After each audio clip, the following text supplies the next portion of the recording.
మీరేమి వికలేరు. మీ నాయకుడు రేవంత్ రెడ్డి గారే వికలేడు. వాడు పిల్లలు పొట్టుడాడు.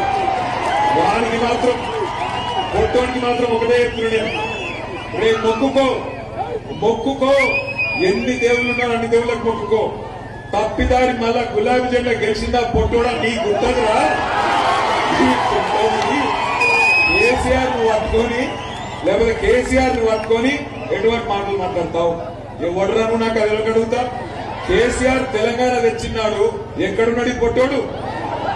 సంచులు మోసుకుంటా చంద్రబాబు సంచులు మోసుకుంటా లేడు. సమైక్యవాదుల సంచులు మోసిన బ్రోకర్ నా కొడుకు ఇవాళ కేసీఆర్ తింటున్నాడు. అందుకే అంటున్నా, ఒక్కసారి లంగ మాటలకు దొంగ మాటలకు మోసపోయి ఈ అవలగాళ్ళకు అవకాశం ఇస్తే ఆ రోజు చెప్పిన వాడు ముందే ఏమన్నాడు, వెనకటి రోజులు తెస్తా అన్నాడు. మీరు ఏమో తెస్తారో అనుకున్నారు. వచ్చినాయా వెనకటి రోజులు? మళ్ళా లైన్లలో నిలబడే రోజులు వచ్చినాయా?